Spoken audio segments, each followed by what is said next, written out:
ত্যাগ হয়ে যেত। সাহাবীকে দেখলেই বুঝতে পারতেন এই ভাইটার কি দুঃখ কি কষ্ট বড় লাগতো না।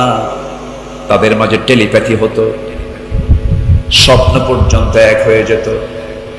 আলোচনায় যখন বসি আল্লামা সাঈদ রাহিমাহুল্লাহর সেই কথাগুলো মনে পড়ে যায়। তার ঐতিহাসিক একটা আলোচনা আছে, তিনি বলেছেন, সেই ইতিহাসটা টেনেছেন। আমার নবীজি দুনিয়া থেকে বিদায় নিয়েছেন। বিদায়ের বেশ কিছু পরে সাইয়েদনা ওমর ফারুকের শাসন আমল চলছিল। সাইয়েদনা আলী রাদিয়াল্লাহু তাআলা রাতের বেলা বিছানায় ঘুমিয়ে পড়েছেন। স্বপ্নের মধ্যে দেখতে পেলেন আমার নবীজি নিজেই তার দরজায় এসে হাজির হয়েছেন। সালাম বিনিময় হলো স্বপ্নের ভিতরেই।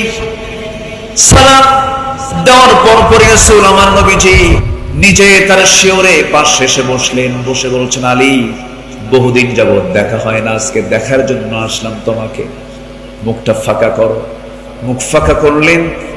অনেকগুলো খেজুর থেকে একটা খেজুর 3 আঙ্গুলে হাতের মধ্যে উঠায় নিয়ে বললেন, আলী, মুখটা ফাঁকা করো। ফাঁকা করলেন, বিসমিল্লাহ বলে উঠায় দিলেন। মুখের মধ্যে তিনি খেয়ে নিচ্ছেন। অর্ধেক খেজুর খেয়েছেন,